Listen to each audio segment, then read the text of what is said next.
ఓడెక్కేదాకా బోడమల్లన్న ఓడెక్కినాక ఓడమల్లన్న అనే శాస్త్రం లీడర్లకు బరాబర్ సెట్ అవుతుంది. మళ్ళా ఎలక్షన్ నడిచేదాకా ఏం బతిలాడతారు, నేను మీ ఇంటోని మీ ఇళ్ళలోనే ఉంటా అని తీరు కథలు అల్లుతారు. ఇప్పుడు వద్దొద్దు అన్న పిలిచి బతిలాడి మరి బిర్యానీ పెట్టేటోళ్ళు ఓట్లొడిచి గద్దెక్కినాక బుక్కెడు బువ్వ పెట్టుమన్న ఆ సంతకు రానియరు.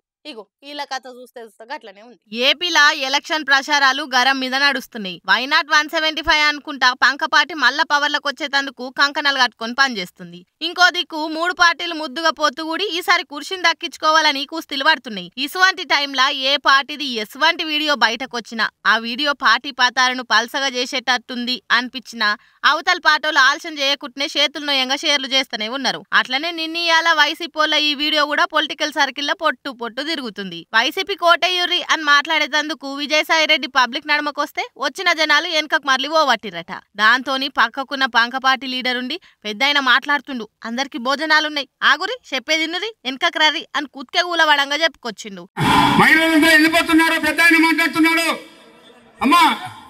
అందరికి భోజనాలు ఉన్నాయి, ఆగండి ఆగండి చెప్పింది దానికైనా ఆగండి, ఎనికి రాండి రాండి రాండి ఎనికి రాండి, ఒక్కసారి ఇటు చూడండి, మీరు వెళ్ళిపోయే వాళ్ళు మాకు భయపడుతున్నారు, మీరు పోవద్దు.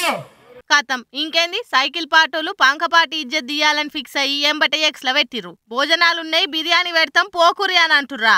పబ్లిక్ వైసీపీ లీడర్ల మొఖాన షీగొట్టెళ్ళిపోతున్నారు. జగన్ నీ పని అయిపోయింది అనుకుంటా ఎండ్ ఆఫ్ వైసీపీ అని హ్యాష్ ట్యాగులు పెట్టి అప్లోడ్ చేసిర్రు. ఆగో ఇది గమ్మతే ఉన్నది. జనాలు ఎండడవాడొస్తే ఖాళీ కడుపుతో వెనకకు మళ్ళీ ఓకున్రి, అందరికి భోజనాలున్నాయి తినిపోర్రి అని మంచిగా చెప్పినాం. అది కూడా తప్పేనా?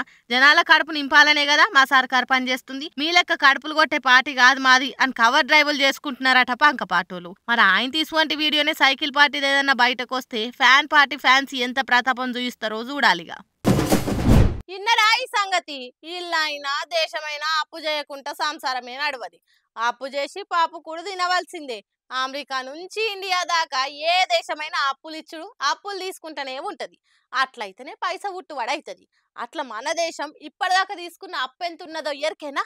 ఇళ్ళల్లా వేలు లచ్చలల్ల అప్పు ఉంటేనే కూలినాలు చేసి ఎల్లకాలం అప్పు తిరవనికే మిత్తి కడతనే ఉంటాం. కారమో గంజో అనుకుంటా సంసారం ఎల్లదీస్తాం. ఇది ఒక ఇంటి కథనే. గీదానికే ఇన్ని తిప్పలు పడుతుంటే అసొంటిది దేశం అప్పులల్లుంటే ఇంకెట్లుంటది? మీరు నమ్మినా నమ్మకపోయినా మన దేశం సుత అప్పులల్లనే మునిగి తేలుతుంది. ఎంతుంటది? మా అంటే 100 కోట్లు 1000 కోట్లు అనుకున్నారు కావచ్చు.